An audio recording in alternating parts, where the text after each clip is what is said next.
Hello everyone, Rare Model Reviews here. You know what time it is. Unboxing time. So this one here, we're gonna start off with, is of course from my favorites. Get this down here. The USA Gundam store.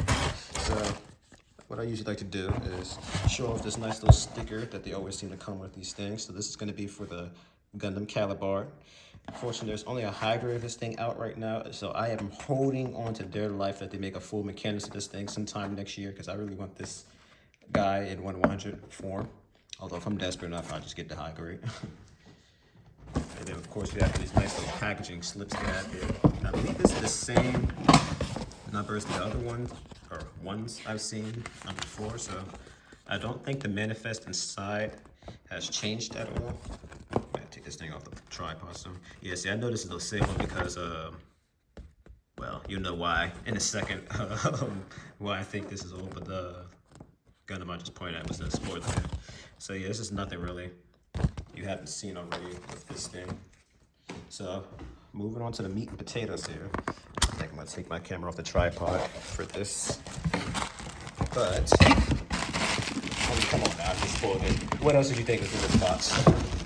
So this is actually going to be, actually no, I take that back. There's actually one other thing in this box here.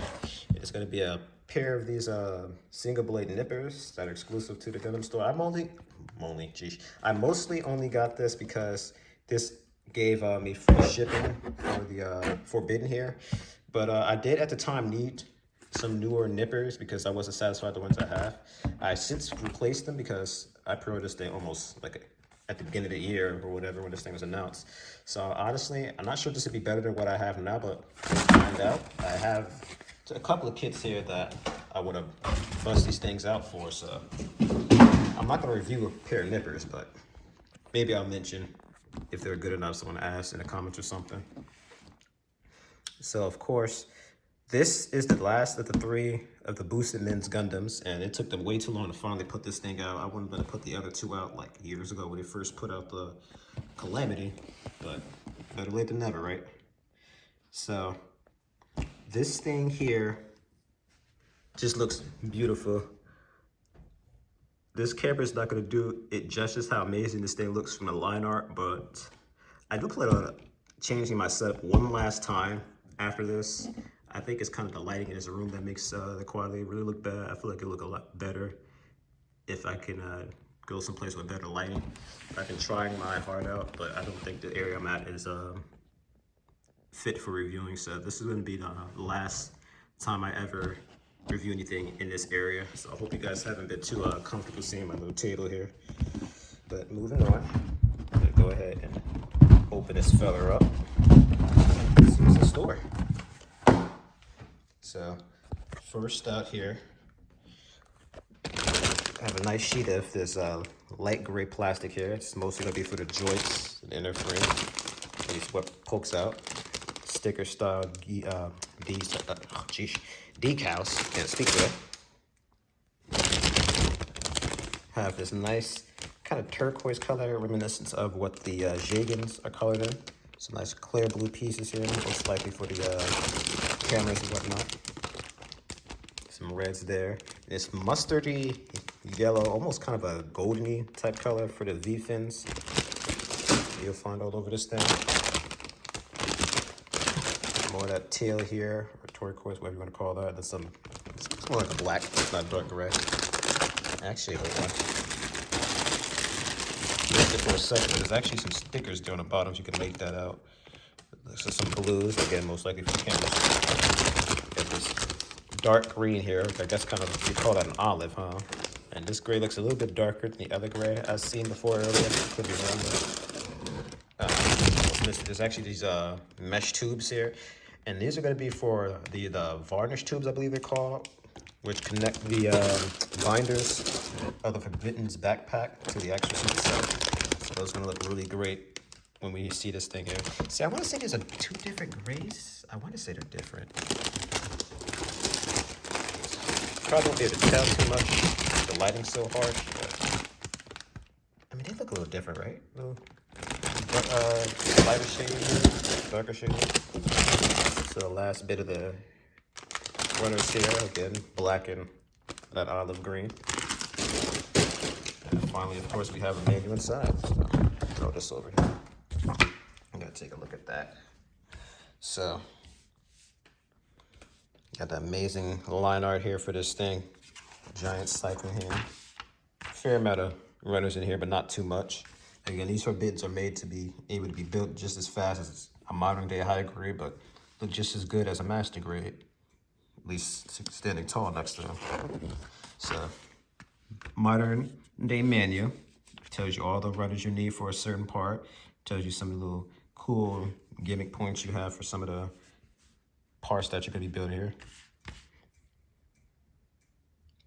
So as you see, this uses the modern style hands with the movable thumb and then the interchangeable, I guess you call it bracket for the hand there. So as you see here, both the arms are built in just 2 short pages.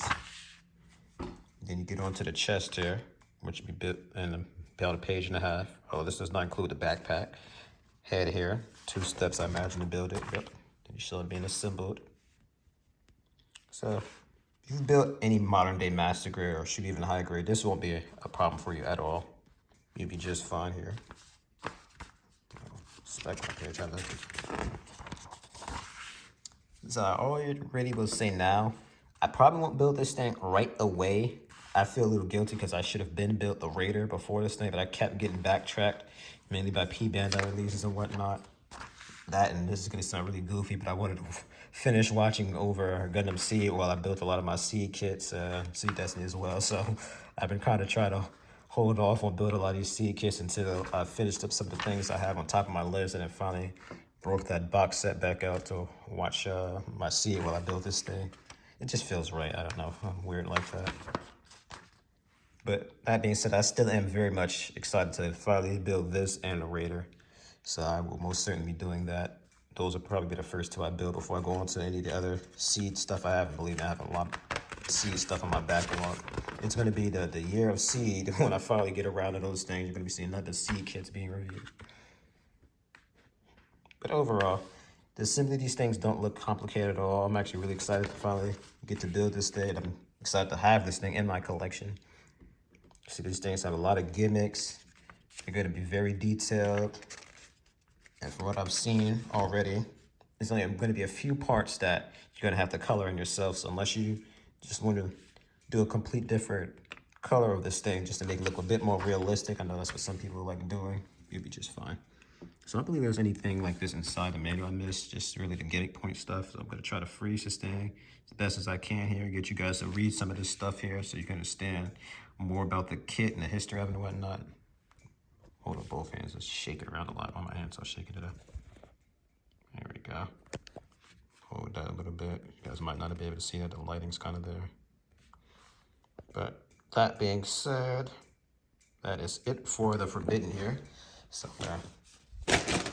hastily throw this stuff aside. Oh, I never noticed that. Seal on the bottom of it.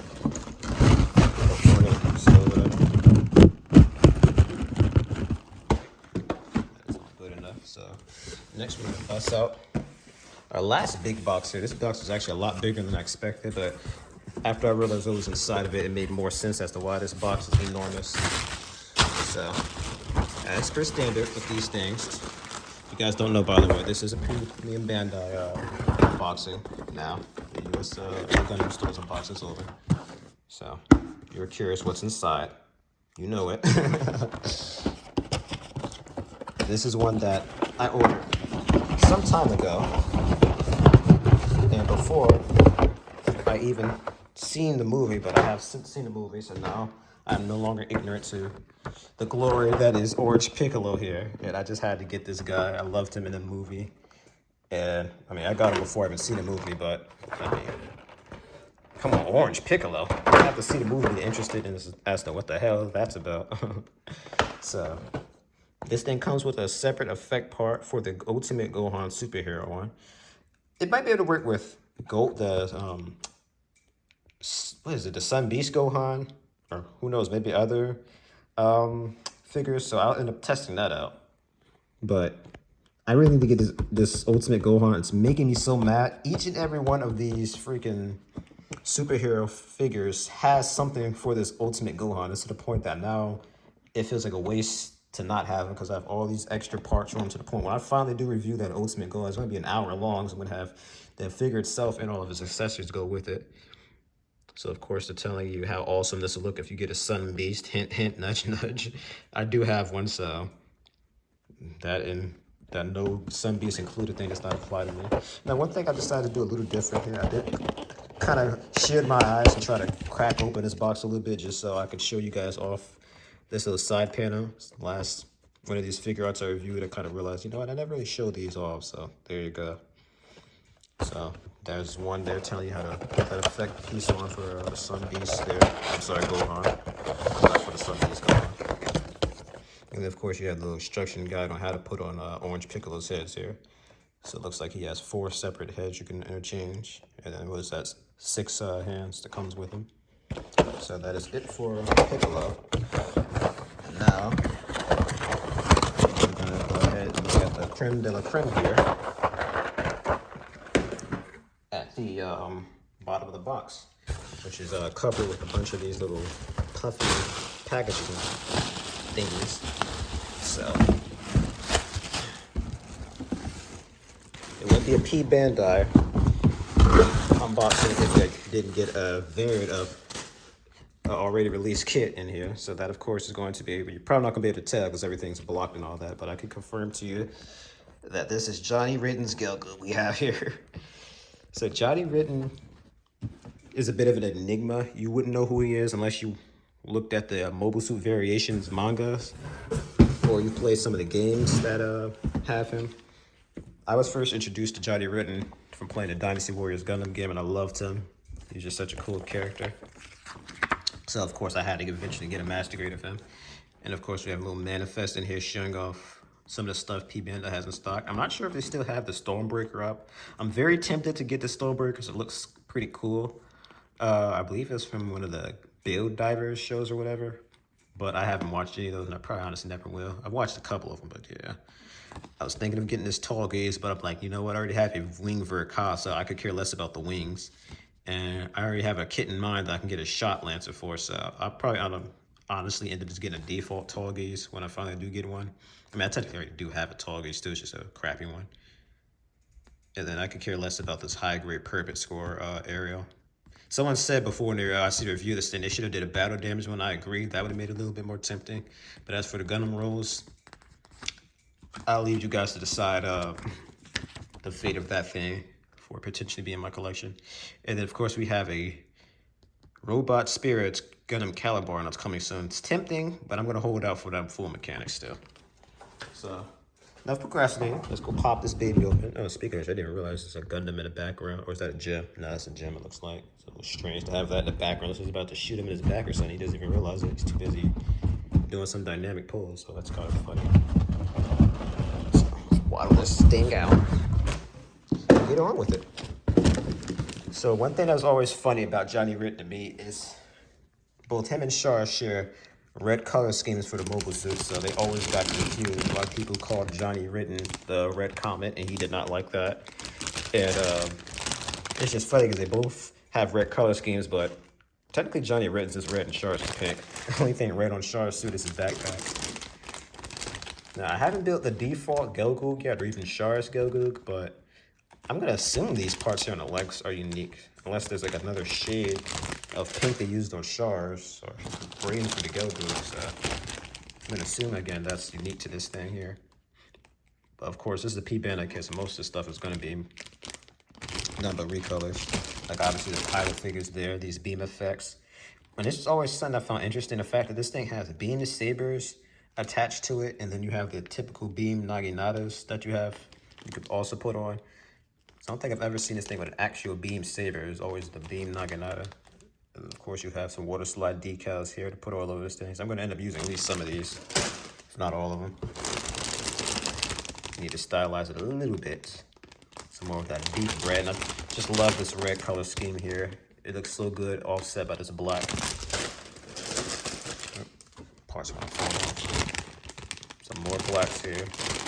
So for the most part, what separates this from the default Gelgoog or Shards is the fact that, again, you have this blood red color scheme. And I believe, at least for the legs, there's going to be some unique pieces. Like I pointed out earlier, those leg pieces I showed off. I feel like something's supposed to go over those, whereas the normal Gelgoog might not have anything that went over them. So we'll see when I eventually build this thing. I'm probably honestly going to try to move this thing to the top of my list. I was trying to build something before this, but I like barely even started anyway. So I'm like, you know what? I might as well just try to see if I can bang this thing out. I owe it myself, at least my motto, at least 2 dedicated days to sit down and build. You know, stuff happens, and I ended up building like I planned on this past week. So this thing has screws, which I find interesting because I haven't seen any Master Grader use screws since like the God Gundam. I thought they stopped doing that by the time they got around to the 2.0s. That's interesting. I wonder what those are going to be for.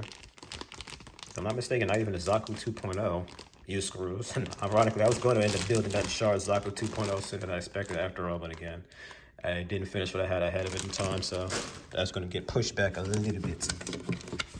So, as I expected, this thing does my favorite thing they do with these menus. They give you Shar's Gelgoog's menu right here, which I actually love that right here. They have the element in the background. Looks like, I'm guessing that's the Gundam in the background. That's funny. Then they have them swing at the core booster, which they never made a Master Grade of, but I'm still mad at them for doing that, because they could have done something with the Gundam's core fighter. They even made a G fighter, but not the dang core booster. But anyway, so I don't know if you can translate this from English to Japanese or what, but I'll still show it off. This thing is just really telling you Johnny Ridden's history of mobile suits. He had a high mobility Zaku before he ended up getting the Gelgoog. And then, of course, they're just straight up showing you the history of all the Zakus. And then, of course, the Gelgoog line here. I wonder if they ever made a Gelgoog cannon. I'm interested in getting the Gelgoog cannon, because the Gelgoog cannon is kind of cool. But actually, now that I think about it, it might have been showing off Shar's Zaku's, huh? So this is even the Johnny Ridden menu. This is the Shar's Zaku menu. The Johnny Ridden menu is this little piece of crap they have to the side of it. So, just a bit of a time machine here. You get to see a bit of the older menus compared to the newer menu you've seen with the Calamity. So they still did a lot of stuff they do in modern times, where they have the parts manifest of what you're going to be building. Except these are the hands we had at the time, the 2.0 hands, which were posable on its own. You didn't have the interchangeable aspect of it, which I honestly like more, but the reason why they kind of stopped. Oh, wow, I didn't realize this. This might not have came with the Johnny Riddens, but probably the original Master Grade. They have a little car and Lala figures. That's actually pretty cool. I'm telling you, of course, I'm amazing this look with the lining. But, yeah, the 2.0 is what the reason why they really got rid of those hands. Is just the fact that the polycap, little peg they usually had in the hand didn't always work with a lot of accessories, and it was falling out anyway. And that ended up getting a little annoying to a lot of builders, so of course they had to address that eventually. So overall, the 2.0 line was pretty solid, so I'm sure this is going to be a pretty solid kit. The posability probably won't be anything off the wall, especially since this is a Xeon kit, and the proportions are too wonky for you to really ever have crazy posing. The Zaku 2 proved that kind of wrong, but the Zaku 2 at the same time is always a bit more of a tame design compared to how exotic a lot of the other Xeon kits started to get, especially after the Dom. That really makes me want to get that Shar Zaku, Gelgoog, now that car. I really want that car. I'm going to be honest here. But that is going to be it for this menu. Here's a few more things showing off accessories and whatnot. Oh, that's interesting. That's actually pieces you had to build onto it. So I thought it would just been a solid thing. You just cut out the rotor. I'll check that rotor again to see if maybe they did include it. I feel like they probably don't, but we'll see. So I know Shar Zaku 2 had the little crane that he used to get on the suit on it. But those are Zaku 2 I have does not have that. So there's some stuff they omit. So this just showing off where you put all these a million decals. I honestly end up probably putting some on, but not all of them. That's interesting. I didn't even realize that. This thing has the giant bazooka and then this custom bazooka in addition to the rifle. So he has a few more accessories to him than Shar's Gelgoog, which only comes with a standard lineup of accessories and then that car. So this is, of course, going to be showing you off how to assemble the bazooka here. The unique backpack, that's right. That's one thing that separates this Goku from Char. So I'm going to assume Johnny Ridden's Goku is, I don't know if it mentions it anywhere on this thing. It just says Johnny Ridden's Goku, but it must be some sort of high mobility Goku because the backpack. So I'm assuming that's going to give him a little bit of extra thrust. I'm pretty sure he had some extra thrusters on the legs as well. Although the normal Goku already had extra thrusters on his legs and rear. He didn't have a backpack, which is why this one is unique. So there's a few unique pieces to the arms, it looks like. It looks like the shoulders as well. The leg assembly looks like it's also a little bit different from the default Goku. So I'm very interested to build this thing and see. Well, geez, it'd be a bit more of a better reference if I had a normal Goku, but I'm still interested to build this thing nonetheless. I just really hate the early lazy P Bandai menus they did here, where they had you build most of the original kit, and then you kind of got to pause in between and look back and forth and figure out what you're supposed to do with the newer parts. It's just a pain. I also kind of didn't really point this out before, but yeah, I'm almost positive this is newer to Johnny's Goku, because these legs just don't feel like they were part of the default Goku, but we'll see. So that is it for this unboxing, of course. Thank you guys so much for tuning in. And what I usually like to end these unboxings, I just show everything else that I've unboxed. And this is the last thing I have here all piled together, so I'm of course going to do that. So I can put this top back on.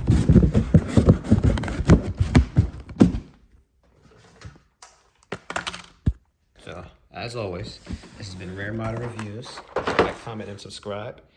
And I'll see you guys for the next video, or should I say, review.